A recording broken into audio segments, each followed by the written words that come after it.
You are listening to Wait a Minute with Beth and Jessica. Episode 52.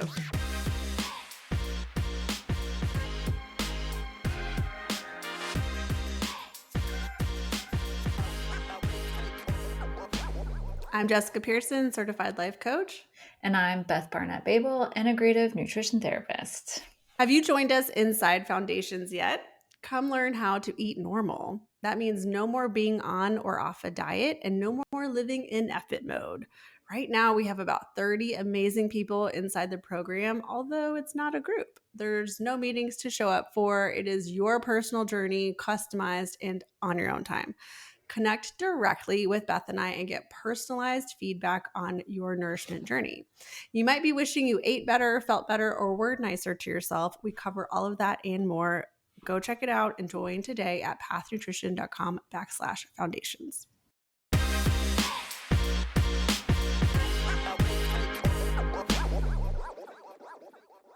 We keep our eyes peeled for things in the media or in real life that come from diet culture or that perpetuate diet culture in some way. These are often the subtle ways it creeps in, which is why we are shining a light on it and sharing it with you. So, Jessica, you have a surprise for me today. Well, I typed it in last night. I was looking at the notes and I thought, I wonder if Beth has seen this. And I wrote, have you heard that cottage cheese is the new cauliflower? No.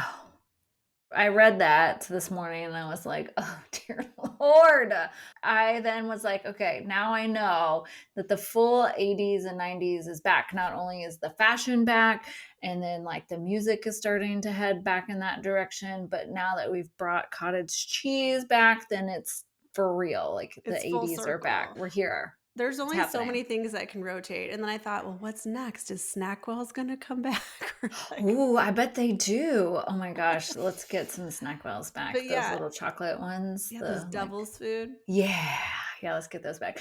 Okay, so in what ways because I'm unaware of the situation with it. So what is it being disguised as? Well, people are putting it in pancakes or just stuffing vegetables with them. We're finding all of Stuffing the ways. vegetables with Yeah, them. like you might take one of those baby bell peppers and just top it with some cottage cheese and eat it as a high protein snack. People are, they're just putting it in everything, which I want to say, like, for the longest time, I always thought that lasagna had cottage cheese in it Oh, like you because, didn't know it was ricotta? right, because of 90s diet culture, my family made it with cottage cheese, or like wherever I ate it, instead of ricotta, it was just shredded fat-free cheese and cottage cheese. So then when I had a lasagna and I was like, wait, I was like, it took me a while. It might have even taken me till just now to realize, like, not all lasagna has cottage cheese in it. I did not know that this was a thing. I was completely unaware, but it makes so much more sense because I use this app because he has really good recipes called Fitman Cook, and I love him. Yeah, so great because I'm like, oh, that looks so luxurious, and is like 5 ingredients, and so I use a lot of his recipes, and I saw a thing for lasagna roll-ups. Only took me like a solid week and a half to get the ingredients and make it, but here nor there. But one of them was ricotta cheese, it was ricotta and cottage cheese. And I was like, all right, are we going to do this? We're going to trust him. We're going to trust him that this is going to be good. But then I went to go find the cottage cheese and there were all these different cottage cheese brands. And I'm like, I don't remember there being fancy cottage cheese brands. So now it explains why, because now it's all fancy. It's a booming business. It's a hot product. So yeah, it's like all business. over TikTok. Everybody's putting cottage cheese in whatever they can. Is put it cottage cheese in. and fruit? Because that's what like my parents did. It was like cottage cheese and like a citrus, and there is nothing more gross to me than that combination. Yeah, we used to do like peaches, like canned peaches and cottage cheese at summer camp. I remember My stomach is literally turning. I actually like cottage cheese. I was like, maybe I should get a different trend. I did try it, one scoop, because I was like, can I say that I really still hate it when I'm pretty sure I haven't taken a bite of it in a solid decade or two? And I tried it and I was like, okay, it's not the worst, but it's certainly not ricotta. Well, no, they're I actually like cottage cheese more because it's like saltier. I don't know. Maybe the brainwashing got to me, but So, but people aren't trying to do to cottage cheese what they have done to cauliflower, like make cauliflower be pizza and rice and all that other stuff, right? It's just like it's the part of the high protein. We're getting protein with everything wave. Is that yeah. what it is? Yeah, I think Okay, so. There's it's you know how we just turn cauliflower and everything. They're like, what can we put cottage cheese on? What can we turn it into? It's a question that has yet to be fully answered as it is still being explored on the okay, internet. So you will see probably a lot more posts with cottage cheese. People are going to be asking us about cottage cheese. And to great. be clear, there's nothing wrong with cottage cheese. It is like it is higher protein. It is dairy. I wonder if it also went out because dairy kind of had a moment of being vilified by Right. plant-based culture. So I don't know, but it's just a food.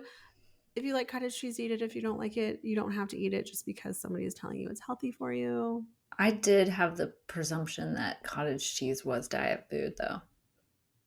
And so people would ask me about it. I'm like, if it doesn't feel like diet food to you, then and you like it, by all means, please eat it. Like celery. If you aren't dicing it up as part of a soup or something like that, just eating Yeah. celery, I equate that with people being on diets. That's an interesting belief. I don't believe that about celery, but I know that it's very much a part of diet culture, Yeah. food choice. And Yeah. so that's how I felt about cottage cheese as well. It kind of just went into those food choices that you make when you're on a diet to be good. Yeah. I think somebody in the dairy farming industry was like, how can we improve sales? We really got to get cottage cheese back on the shelves.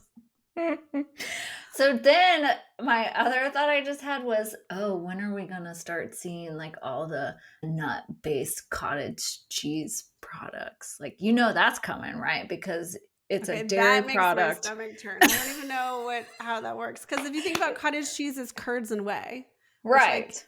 that is a historic. What song is that? It's a It's a nursery nursery rhyme. rhyme, yeah. Yeah, so it's like curds and whey. That's all cottage cheese is, and that's partially why it's higher in protein because it's got all that whey in there. But I don't know how you would make that from nuts. That sounds utterly disgusting. Well, I mean, Kite Hill makes all those really delicious, like, chive True. That's spreads. true. So That's are true. they gonna come up with a cottage cheese look-alike? This is what I think is gonna happen. I'm gonna be looking out for it. We're Great. moving on. We're moving on now.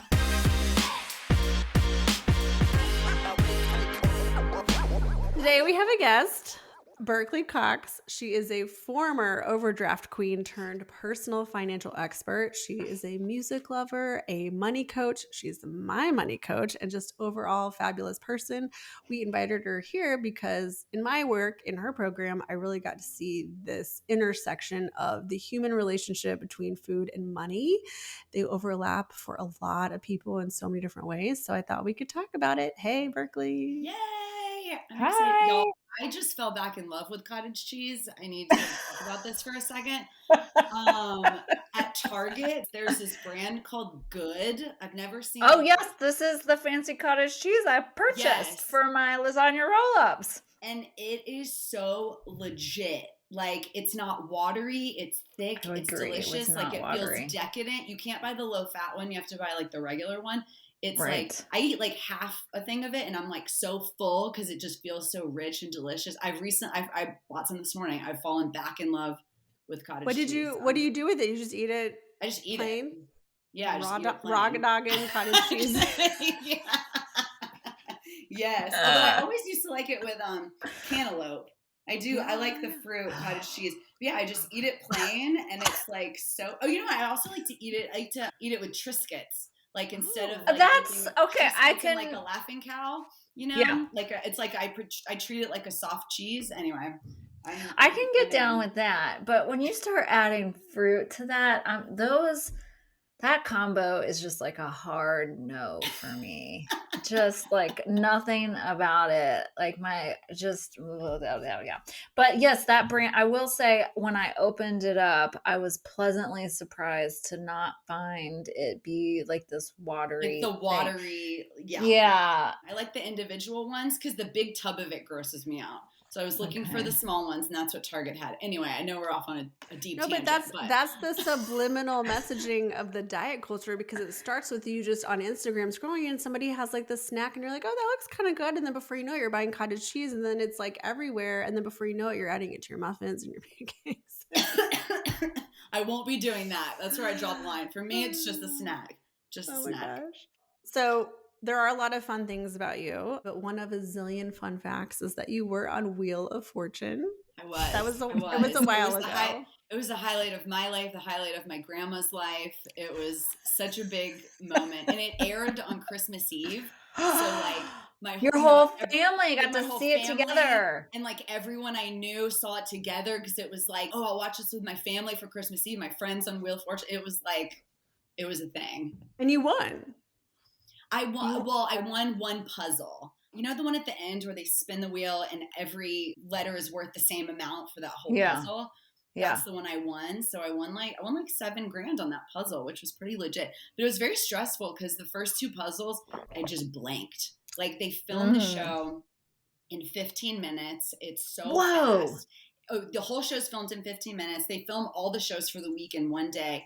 If you don't like spin, solve, or buy a vowel within 1 second, like you're disqualified and they get mad at you and they move on. So that's why it's like, you know, when you're yelling at the people on TV and you're like, you idiot.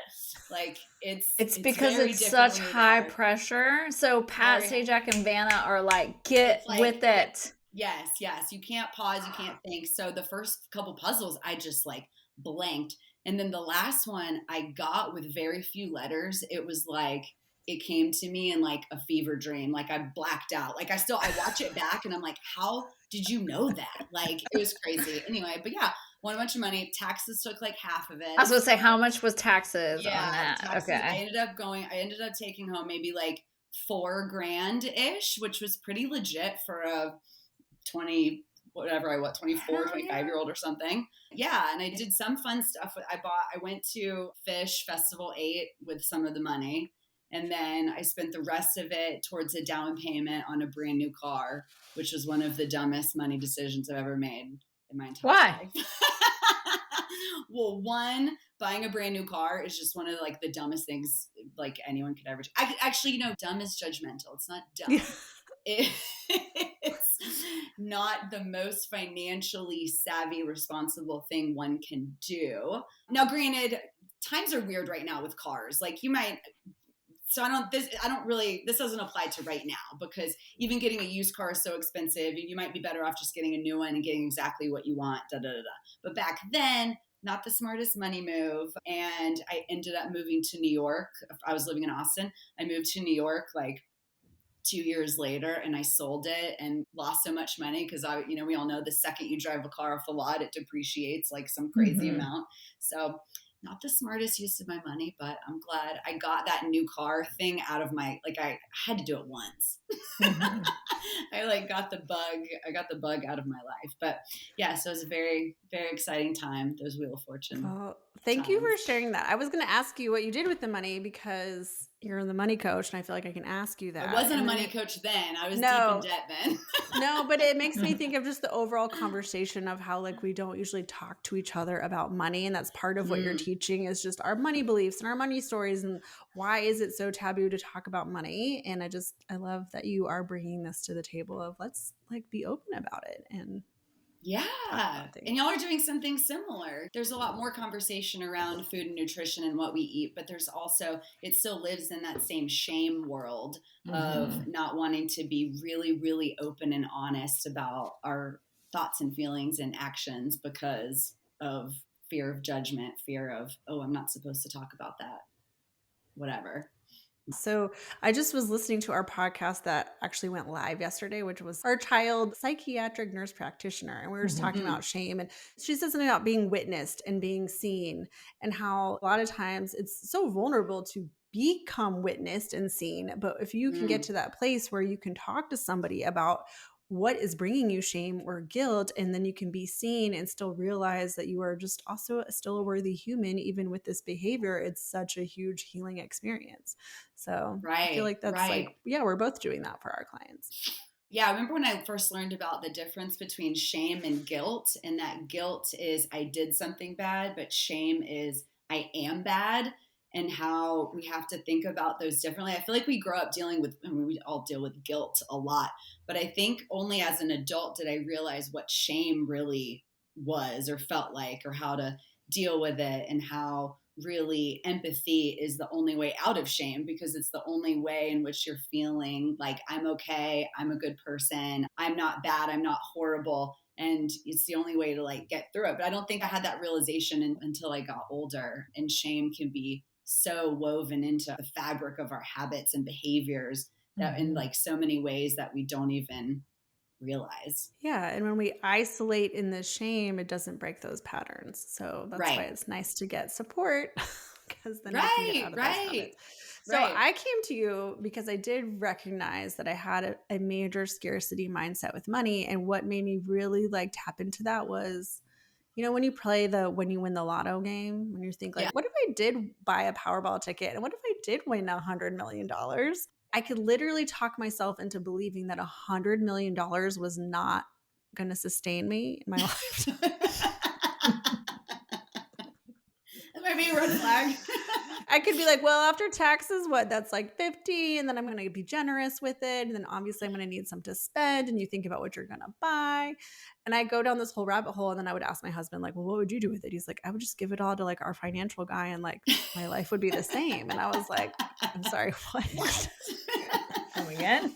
I mean, he was like, well, I don't know. I might get like a new car, or a new computer or something. But he's like, for the most part, my life like wouldn't change at all. And I was like, okay. So I just kind of self-witnessed in that moment thinking like, if I can make $100 million sound like not enough money, it's not a money problem. It's a mind problem.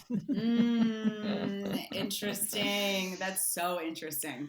And we do that with food, with people with food too. Or like sometimes it's really not about the food. It's not what you're eating or not eating. It's what you believe about it or the scarcity Right. that's wrapped in that. So I don't know. I thought that was an interesting reason to get help with money. But can you tell us more about other people and what kind of problems you help them solve with money? Yeah, absolutely. Well, it's really interesting. I work with people at all income levels, and I hear from the lower earners, if I only had what the, insert higher earner amount, if I only could make this much money, everything would be fine. And I'm gonna be like, I'm working with someone that makes that much money and they're not fine. Now granted, yes, there is a level in which, okay, having a certain level of income will help your life feel more comfortable. Absolutely. But once you're kind of at that level and you're sort of anywhere within that, it all becomes irrelevant because it really is about your beliefs about money and frankly, like what you do with it. That scarcity mindset keeps people from feeling sustained and satisfied. And I really try to work with my clients to get to like a neutral place about money, that it's not like super exciting when you get more and it's not like super bummer if you have to spend it and you aren't saving as much. It just kind of is. And it's just kind of living in this place where it's not causing roller coaster emotions. Because if we can get to that place, we can get to a neutral place, then we're able to make more rational decisions that are based on a larger plan, based in reality and not based on our emotions. So I'm bad at going off on tangents. To answer your question, why do people come to me?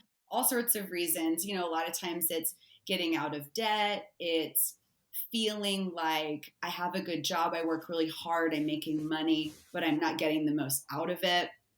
I work with a lot of people in their 30s and 40s that reach this point where they're like, okay, I want to buy a house or I want to start a family or I just had my first child or whatever. And they're like, I need to start adulting. Crap. Can I curse on this show? I'm trying not to curse. Okay.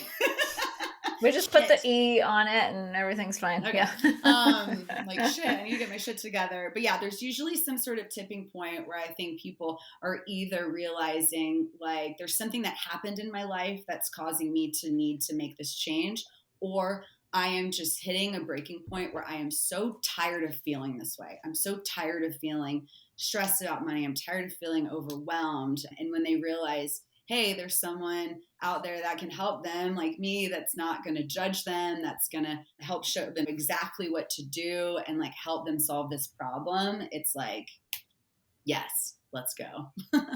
As you were saying that, I was like checking in my money stories. I'm fine for the most part. Every once in a while, I freak out at home with like, the finances between my husband and I. At work, though, I do that thing that you described where I'm like, ooh, not an, I'm on the roller coaster with the money that the business makes. And I don't know why, but I view them somehow very differently because one of them is a direct reflection of me, it feels like. Right, So right. I like internalize all this stuff and I'm like, oh, and so I use it as a way to judge myself. Yeah, it's like, oh, we had a great month. We're amazing. And then it's like, ooh, not a great month. We must be terrible at our jobs. Right, Yeah, right. like, Well, it what are sounds we like, doing wrong? Yeah. Sometimes when we'll do that, we'll be like, we have to completely change everything we've ever thought about and done in our whole business, new business model. And it's like, oh yeah. ugh. And then the other person's like, no, everything's fine. Just like, it's fine. When I hear that, do you feel like there's an underlying money belief of money equals success, or like Oh, hard work equals money equals 100%. success? Right? Right? Yeah. Absolutely. And like, what if you shifted that narrative and said, okay, happiness is a marker of success?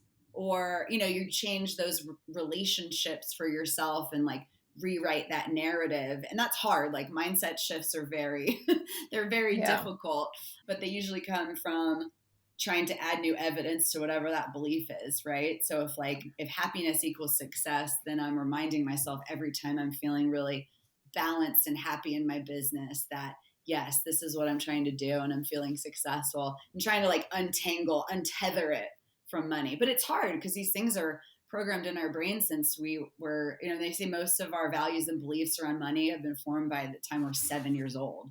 Hmm. So there's a lot to unwrite and Yeah, I rewrite can't even there. like think about like what I thought about money as a 7-year-old or what I knew about it at all. I'm like, oh, wonder what that even Yeah. was. Jessica, can you even like? Well, I just remember money being a dramatic topic. Like I remember my parents fighting about money and about Mm. spending. And so it did seem scarce to me, even though Mm. my dad was a doctor. So part of me was like, aren't we rich? I don't get it. Which is not great either. Like there was definitely some entitlement to work on. So yeah, I think it's just interesting because I also remember my parents not really wanting to talk about it. It's considered like taboo, right? Like you don't ask people what kind of money they make. You don't ask people like how much their house costs or whatever. And now it's like we can kind of look it all up, like we all know Yeah. anyway.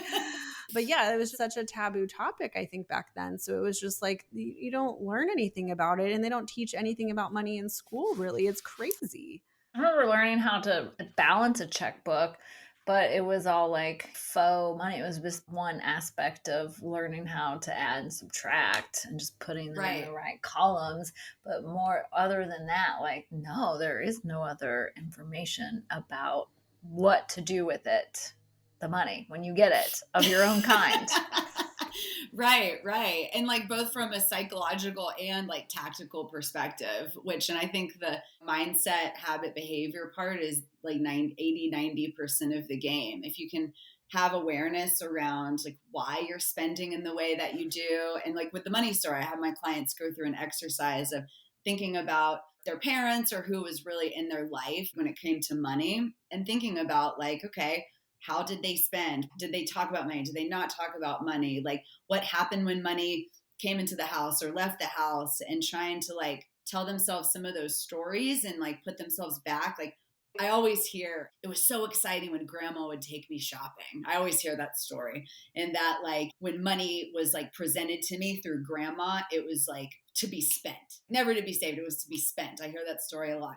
So yeah, like thinking about, okay, which parent maybe do I align more with? Like, why am I doing what I'm doing? So that you have awareness, so that when you do learn the tactical piece, you're not like hit with these walls of not being able to execute it. That kind of comes from maybe it's like scarcity or, some of these like underlying beliefs around money that tend to be the real thing I see holding people back, which is really just interesting, very interesting to like dig into people's brains Yeah. because we're all wired in such unique ways. Well, and the one thing about your program that is fun is that it is a group. And so you actually do get to see other people's stories. And that's part of that being witnessed, right? Because you're like, oh, their story, Right. even if their story is not my story, it's like, oh, like you just get some insight into understanding other people's brains around money. And then you're like, oh, okay, like I don't really have to feel shame because we're all kind of doing these weird things with money. So. Right. Totally. One of the like big realizations I had that I only like started as I started this business being really honest about, and I hear other people like react to it and say, oh, I thought that too, but I thought it was kind of, I would have never said this out loud, was I grew up always having this sort of like what I refer to as like magic money come into my life. Like, oh, when I got to college, my granddad just kind of out of the blue ended up like paying for my college, and it was just like poof, taken care of. And then like when I got out of college and I wanted to move to New York for like this advertising job, I didn't have any money for it. I didn't like grow up with a lot of money, but these money would just appear. Like grandma came out of the blue and was like, I want to support you. You want to move to New York? And she lent me all this, lent me. I never had to pay her back, but like she gave me a loan to go get an apartment and move to New York. And it was just like everything just kind of worked out. Or like the Wheel of Fortune thing. Like I had some debt. I used some of that money to pay off some debt. Like I had some credit card debt rack up, and then I like got this Wheel of Fortune money and I was able to pay some of it off. Just this magic money kept coming up in my life.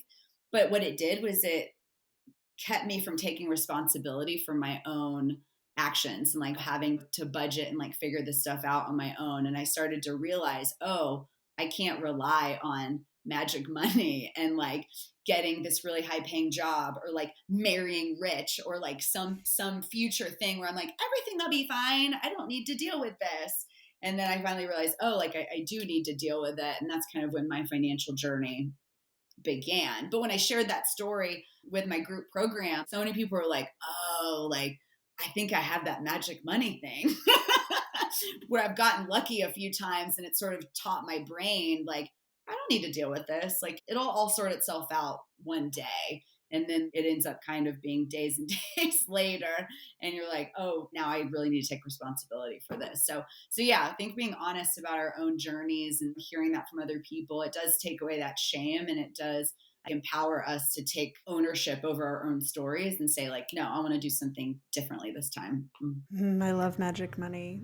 I love magic money too. It has happened to me as well. I have like all these stories about money, but I love the magic money that has just like happened in my life. Oh yeah, magic money is awesome. But I tell my clients, I'm like, but now when magic money happens to you, you can do something better with it. Like you can invest it, or you can put it in your emergency fund, or you can go on a trip you've been planning for and not use it to like cover up past mistakes, if you will. I don't like using the word mistake. Past debt, past whatever. Now you can like do even more with it. So I was like thinking about like, do you remember in college when you would first go, especially if you went to a school that had a big sports program, and then they had the credit card tent set up with like the free t-shirt, and you always could go, Discover. and you could get the sign up for the credit card and get the free shirt, and no one really knew. But now you have like a different kind of magic money that you didn't really know about. Is that even still legal now? Like I have no idea. The predatoriness of credit card companies on college campuses, like it's crazy. I have to believe it still is. I have a question in my application. Like, how long have you been feeling stuck? When did these challenges start for you? And I've had so many people say, like, when I signed up for the credit card and got the free pizza, like first day of freshman year. I hear that so much. I know, and we were never taught like how expensive credit cards are. I didn't really have that realization. You know, what does something really cost when you finance it over 5 years at 20% or whatever? Yeah, it's like really unfortunate. But we have the time to learn now. I always tell people like, okay, when's the best time to have learned about, because people always come to me and they're like, gosh, why didn't anyone tell me this when I was 18? Like I could be retired now. And I'm like, you know, the best time to learn about money is 10 years ago, but the second best time is today.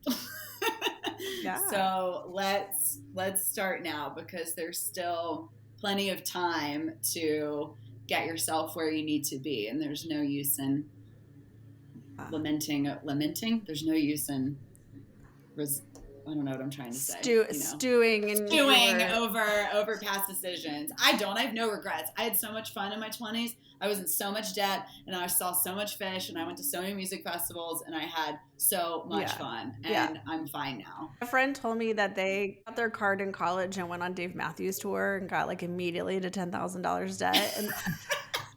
And they're like, best decision of my life, like no regrets. And, it worked out for them. So it's like, well, I don't know. I guess.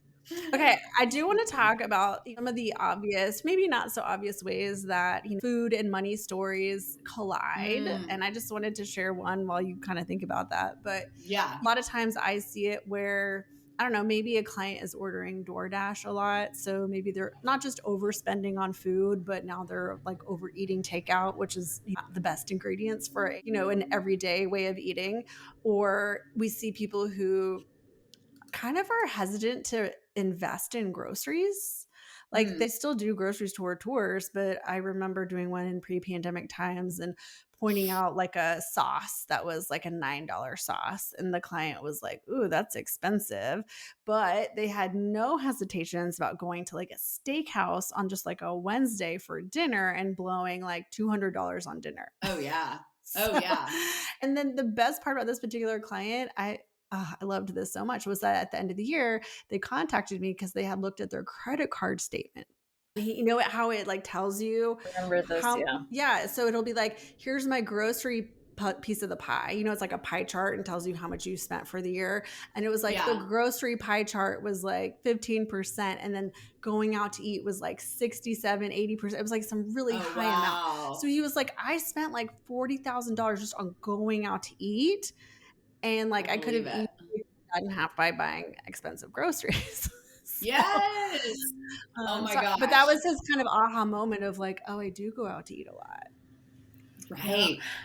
It comes up for me so much. I can't tell you how many deep conversations sometimes I'll spend a whole hour with a client just talking with them about meal planning and about like cooking at home, and because food is the biggest things we'll spend money on in our lives are like food, housing, and taxes. And so if we can really we can't really attack taxes that much.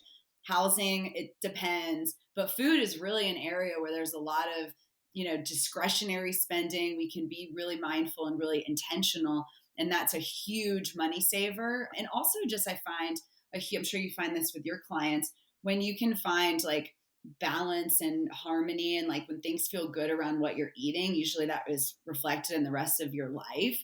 Like I find my clients that are ordering a lot of DoorDash and going out to eat, there's usually lack of balance in their life somewhere. They're working really late hours and they're coming home late and they feel like they're too tired to cook, or there's something else in their life that's maybe causing them stress, and so they're wanting to go out to eat to provide entertainment and comfort. It's always something else. It's never really about the money or the food. I'm sure you know. But a lot of what I do is, I work with clients to try and figure out like, what is that like point of resistance? Like, is it I get home late from work and I'm tired and I don't have time to cook? And a lot of times we'll walk through, okay, well, how much time does it take you to order DoorDash, figure out where to order from, figure out what to order, actually order it, wait for it to get there? You know what I mean? Like that, you probably could have made something that's really simple within that time. And they're like, oh, okay, let's figure that out. Right. And so I'll help them usually go through a process of like, for that example, a lazy meal. Like, can you have one or two lazy meals that are always in your fridge or freezer at all times? The lazy meal that actually changed my like financial trajectory. I was living in New York. I was working crazy hours. My husband and I were just ordering like sushi every night. Like, I don't know, I thought I was Beyonce or something. And it was becoming a major problem. I realized I was spending like $500 a month on just like sushi takeout. It was so stupid. Oh my gosh. And that was like the first thing that when I realized, okay, I have to start paying off my debt, I have to really make changes, was changing these meals. And so there's a Trader Joe's near me, and I started getting bags of frozen rice, because if I didn't have time, I didn't know to make rice ahead of time. And like rice in my Mhm. mind took too long. And then frozen broccoli and Trader Joe's chicken nuggets, the drumellas. And I would like Mhm. put that in a bowl and put soy sauce on it and be like, great, this is my dinner. And then as I started doing that more, I started to realize like, oh, like this other lazy meal, like just whatever, pasta and salad or something easy. Okay, that's going to be now incorporated. And then over time, I started to incorporate all these lazy meals into my life to where, oh, like 4, 5 nights a week, I can cook at home pretty easily because it's all just there for me. It's part of my normal shopping routine. And it's like, it is quick. It is a 10-minute meal. But I have to get my clients like over the hump of, I don't like to cook. Cooking is hard. Cooking takes a long time. And I'm like, but cooking, you just be heating stuff up. I think like cooking in your mind became going and finding a recipe and buying all the ingredients and getting overwhelmed. I'm sure you hear this with your clients. Like cooking can be, I put this bag of broccoli or whatever in the microwave. I saute some shrimp on the stove and I make rice, and that's like a meal. Yeah. So trying to get them over the hump of like, I can do this. It's not hard. It's not time consuming. And it's really crazy. More often than not, it'll be the one thing. I start my calls off by asking people for their wins. And usually by my second or third call with people, their wins are starting to be, hey, I cooked at home a couple nights this week. It wasn't that hard. It wasn't like I can do this. And, by Yeah. the end, they've usually kicked their DoorDash habit, which is pretty cool. And that, I think when you kick a habit like that, the benefits compound over time so much. If you're saving like a few $100s a month, and then that even becomes like, yeah, you could even double that because you're like, now you just don't even do DoorDash because it's just not even a part of your life anymore. And you put that over months, over years, what that could be invested, like it's astronomical what one tiny Mhm. like lazy meal can do to your financial situation. Yeah, it's like that concept of 1%. So, I mentioned I saw Mm, your Atomic Habits book, and I have a love for that book as well. And so that is like very much like a concept of 1% change, totally. how it can create such like a compound effect of positive net effect. So that's very good. Absolutely. Yeah. A lot of times I'll work with clients and like, what's your goal? So, is your goal of going out to eat to like try a new restaurant and try some really, really delicious food? Then hell yeah, like go try delicious food. Try to go with a lot of people so that you can try a bunch of different stuff, like try the whole menu, try a bite of everything. But if your goal is just to go spend time with friends, then maybe that's not the meal that you spend a lot of money on. Maybe you eat like food at home before you go. Maybe you just like eat an appetizer, or maybe you eat like a full dinner. Maybe you just meet your friends for a drink. Just thinking about like what's your goal, because sometimes you do want to like ball out on a nice dinner. And I'm not anti going out to eat, but I just try to have my clients create some awareness around like, why are they Yeah. going out to eat? If it's just because they're feeling lazy, that goal could probably be achieved with a lazy meal at home, right? Yeah.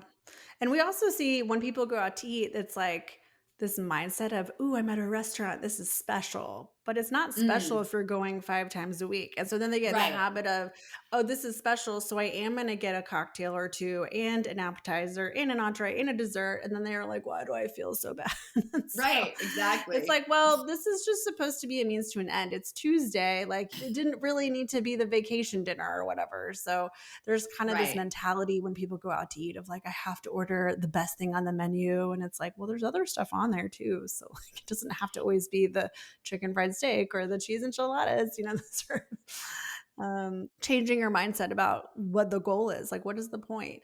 For me, the timing was a huge one too. I'm just thinking of like, well, I'd have to get in my car, go somewhere. Even if I DoorDash too, it's like, well, that's still going to take an hour. And then it's like at Yeah. $30 extra when I know this is like a $12 entree. And I'm just like, no, I'm not doing it. I can make dinner. Yeah. Yeah. And like, oftentimes I hear from my clients, food and the act of having a meal is entertainment. And so I try to like create some awareness there of like, okay, are you eating because you're hungry, or are you eating because you're bored? I'm sure you experience that with your clients.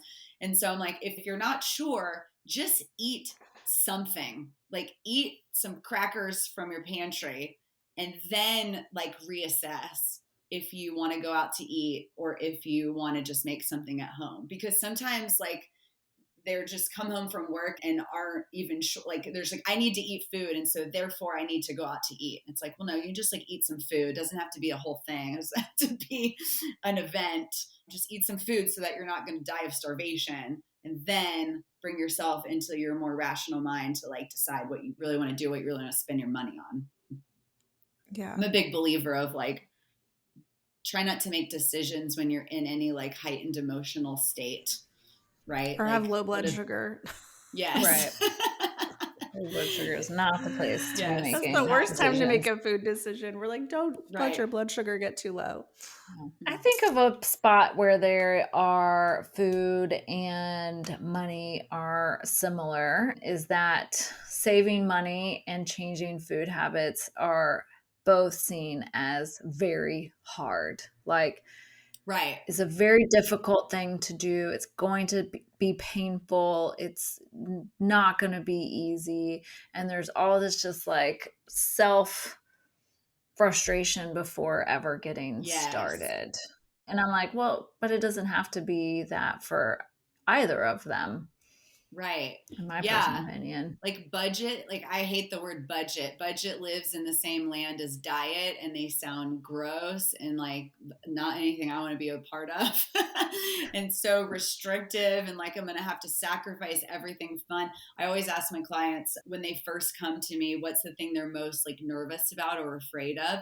And they always say that I'm going to have to give everything up. That I'm not going to be able to like go out to eat or go to concerts or buy clothes or do anything fun ever again. And then usually I ask them at the end, what surprised you most about the program? And they were like, oh, that I like didn't really have to give anything up, that I could do everything. Because it's just a different way of thinking. Like I use the term spending plan instead of budget, because spending plan is like, what am I planning to spend my money on? And when you think about it that way, you're not, I actually kind of hate the term saving money, because I don't really believe you're saving money. You're spending money on future you, like whatever you want. Like, I'm not saving money for retirement. I'm spending money on 70-year-old Berkeley to go like live at Margaritaville or whatever. Like, you know, I'm not saving for a trip. Like, I'm spending money. I'm taking the money that comes into my life and I'm spending it on this bucket for this like future trip. Because it just doesn't feel like I'm taking, when you're saving, it feels like you're taking away from something else, rather than like everything's positive forward motion of money I'm like I like spending that. on future stuff. Yeah, my brain is like, ooh, that sounds great. Like, loves the word spend. Yes. Real good at it. Check. Yeah, it's so boring. Yeah, saving is like, I don't want to save. It's like, yeah, has it. No, too. But Yeah, but it's the opposite for my husband. He's like, I love to save. I love to invest. It's like at the core. Like well, for good him, for him, the word spend would be like, why do you need to spend money? Like, I don't understand. And it's the same with like people that have partners that don't care about food at all. And they're like, but I love food. I think about food. They feel like they eat too much food and then they have to restrict the food. And then they have a partner that's like, I don't think about food. I eat the same 3 things, you know? Wait, it's like that is like, that's my like life story. So I grew up, you said 90s diet culture. I grew up in the 90s diet culture home, and like weight was talked about all the time. My parents were always off and on diets. It was like, they would call it like, we're on a green light weekend. We can all eat whatever we want. And I just like grew up so messed up about food. And then once I started living with my husband, he could care less about food. He could eat a dry grilled chicken sandwich for every day of his life for lunch. Like, that's all he cares. Like, he does not care about food. He like basically eats to like not die. He always says he just wants, when are they going to come out with protein pills so that like I don't even have to eat anymore? He just like hates even dealing with eating. Whereas I grew up like always thinking about what's my next meal, like, and going on crazy diets and binging and just like everything. And yeah, once I started living with him, I started like living that way. I started to not care about food, and it started to like not rule my life anymore. Mm-hmm. And it was so like, whoa.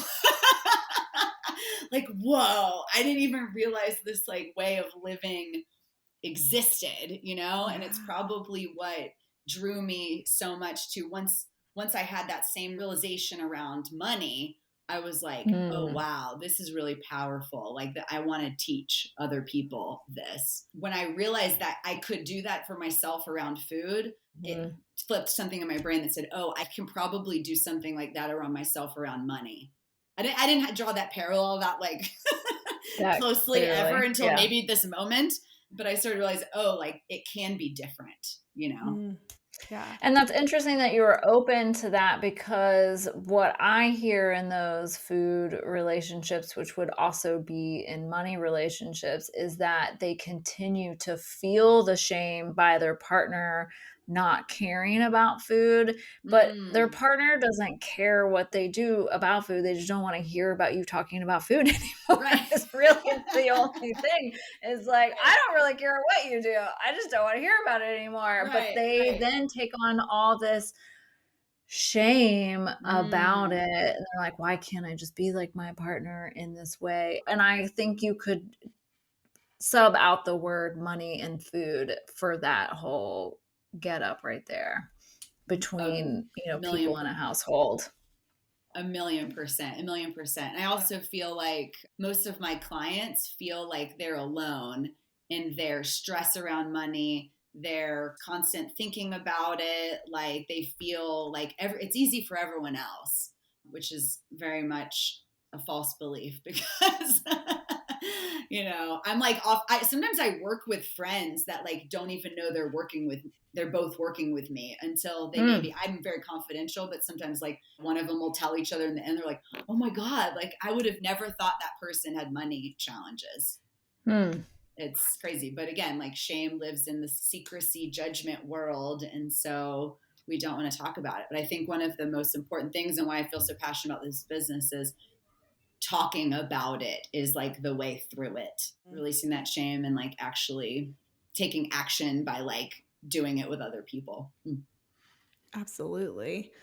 I'm still thinking about when you said green light weekend, because I've never heard that term, and that's like so specific to like your experience and your family's beliefs around food and diet culture and all of that. So I find that so fascinating. And I mean, so I've heard, it's like what y'all termed, I guess, cheat weekend. I guess. Yeah, that's so funny because that term eating is so like nostalgic to my whole childhood. Like, yeah, it's crazy to me that someone else would have like never heard that, even though of course it's something my dad made up. But like, yeah. So like, were there red light weekends where like you had to be really strict? I don't think so. I think it was weekends were green lights and weekdays were red lights or yellow. I think so. I think so. And it was just like fried everything. Like, that's that all or nothing. Oh, super, super all or nothing, which I see so much in money too. Like all or nothing thinking, like I'm going to be so good this week. And if I have one impulse purchase, well then fuck it. Like screw this whole budget. Like I'll start again next month. I'm sure. I mean, there's so many parallels. When I first met Jessica and I learned about what she did, I was like, or actually I think I'd like followed you for a little bit. And then I kind of put two and two together that we had mutual friends. And I emailed you and was like, our businesses are so similar. You could literally sub out food and money. We should talk. Yeah. And that's why I was like so fascinated to go through your program too, because I was like, there's a lot of parallels where we're like, we want to know, where are you right now with your body and food? Where do you want to be? It's like that before and after, and it's all the same and they are intertwined. So I feel like some people get the aha moments in one area like you did, and then it carries over to other areas, or they need to work on them both, or everybody's wired a little bit differently. So it's awesome. And I find it really interesting with money and food. It's everywhere. Like you can't really escape it. You have to spend money. You have to eat food. And so it's just different, like than if you're trying to kick a heroin habit or something. You could just like not be around it in the same way. But like money and Mhm. food, you're just around it all the time, and you're constantly being hit with triggers, and also constantly being hit with like learning opportunities, you know? Well, it's also everybody else's stories about money and food that we take on, Yes. right? So it's not just Right. what I believe about money and food, it's like what my family does. So even if I'm getting my head screwed on straight, which is what happens with clients, right? They're like, all right, I think I got this, but now I got to go do, a family holiday. And it's like, good Right. luck. you know? And Oh, so, yeah. and so managing like all of those outward experiences that people have with just being in the world with their own insecurities and shame and guilt, and how do they manage that? I don't know. Yes. It's work to be explored. Yeah. Oh yeah. No, 1,000,000%. I'll spend like a week or two with my mom at a time. I'll be like re-triggered of like how screwed up she is with food, you know? And I'll be like, Mm. okay, Berkeley, don't let this like seep back into your brain. And I hear it with her with money too. And I kind of watch her restrict and then go on a shopping trip and feel bad about it, but then do it again, you know, and I watch it all. And so, and I try to like, to your point, not be like re-affected by it. Oh yeah, I did want to touch base a little bit just on the health and wellness of it all and the toxic and damaging belief in perfect eating and how that goes with money and just the Mm, perfectionism of it all. I think that's the opposite, or it is in conjunction with the all or nothing thinking. Do you just want to right. touch base on that really quick before we go? Yes, I would say the vast majority of my clients are perfectionist, type A overachievers. Mm. And I didn't really expect that when I started, but it makes perfect sense because money is this thing that they haven't been able to conquer in their life while they've been able to like be really successful at everything Mm. else. And so Gotcha. that creates so much additional shame. It creates so much avoidance because they're like, I'm really good at everything over here, but there's this thing I really kind of suck at over here. So I just don't even want to look at it or deal with it. And then Mm. over time, obviously that creates challenges, and they kind of, wake up 5 years later or 10 years later or whatever. And they're like, oh my God, I really let this get out of hand. And Mm. so money is really erroneously believed to be black and white. Everyone thinks it's numbers. Like I hear people like, I've always been bad at math, so I've never been good at money. And I'm like, literally math and How money do have those, yeah. absolutely nothing to do with each other. But I think just growing up, especially like as girls, I think a lot of times we grew up thinking like, well, I'm just bad with numbers, or like I'm bad with money. We just like kind of believe that it's all related. But one thing I find that like I have to really work on with perfectionists, which I'm a recovering perfectionist. I'm always saying I'm like a type A trying to be type B, more B every day. I'm like a recovering type A.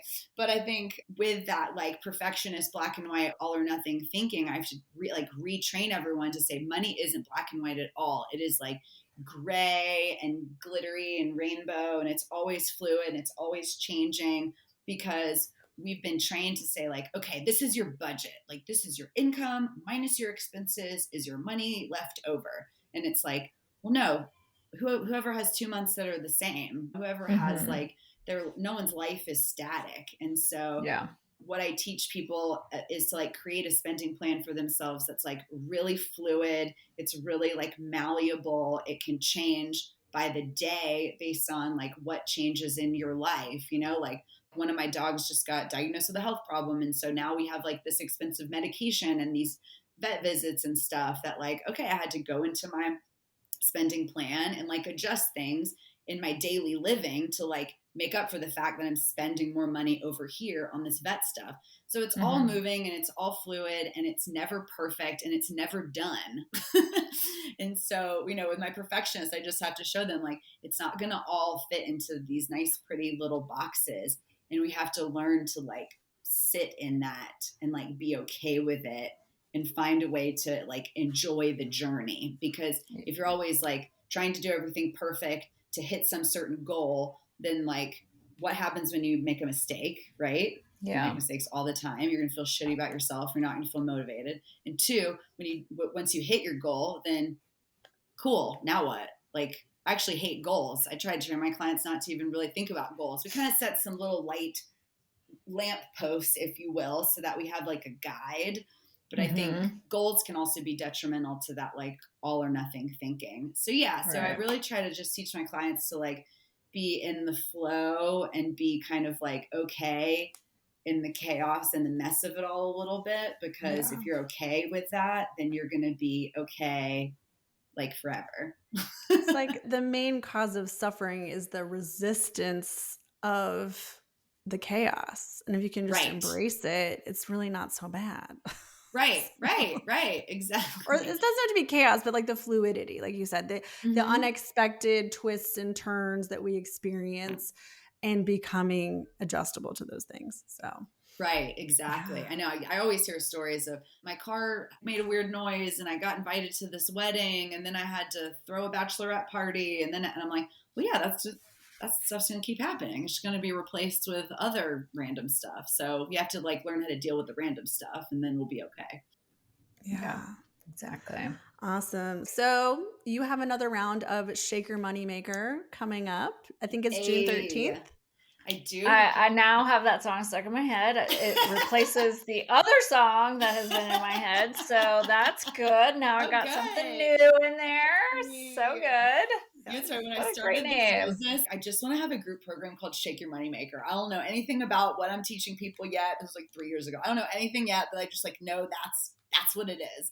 So yeah, I just finished. Jessica was in my first round, which was so fun. And now moving into my second, and I've learned so much about teaching a group. And it's so just like inspiring, like to your point, to hear from other people that are going through exactly what you're going through, because it can feel like such an isolating journey. Like I'm the only one going through this. I'm the only one who doesn't know what they're doing. Like I'm whatever years old and I should know better by now. I hear that so much. And it's like, no, girl, it's fine. We good. Like we're gonna get through this together. So it's a 12-week program where we do everything from creating organization around like what's happening with your financial like situation currently, creating a really specific plan for you to do whatever you want. You could be paying off debt. You could be getting yourself in a position where you have a fully funded emergency fund. You're starting to save for retirement, like wherever you are in that journey, learning how to have awareness around why you're spending the way you do, like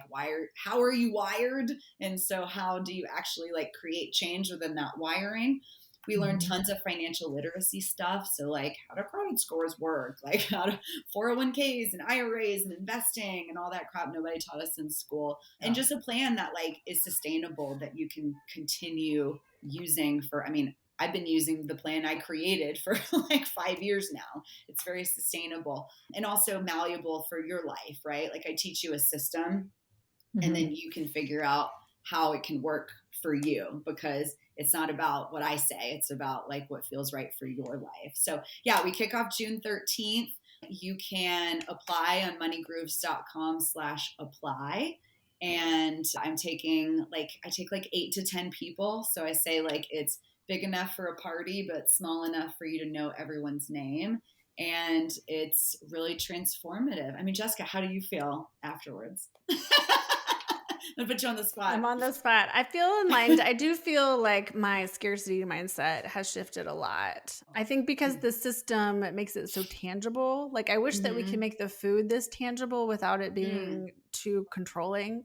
Because right. I think that's like, this is kind of what people wish they could do with food, is to have this like database and like the way that you can, move things around. And yeah, it answers a lot of questions and makes it really easy to manage and makes me feel also safe, where it's like, oh yeah, like that yearly bill, instead of waiting for the last month and praying for magic money to cover it, it's like, no, I can start spending on future me now, and I'm not going to be stressed out in January when I have to pay my property taxes or whatever. So. Yes. Yeah. Ooh, those property taxes. Yeah. Well, thank you so much for being here. Thanks for having me. This was so fun. I could like talk about this for. I know. I'm going to think of like 10 questions I wished I had asked while you were here, but maybe we'll have you back. I love it. Well, thanks for having me. This was so fun. And Thank you. Thanks, Berkeley. I sure hope we gave you something new to think about today and helped you take one more step on your path to freeing yourself from diet culture. Be sure to subscribe to this podcast and follow us on Instagram at path_nutrition. We'd love to see you inside our interactive course called Foundations. So go to pathnutrition.com/foundations to learn more and sign up today. So sign up for all the things. Yeah. Money Maker, Money Grooves, Foundations, and you will be kicking ass. Yes. Okay. Let's kick some ass. All right. Bye, Bye. everyone.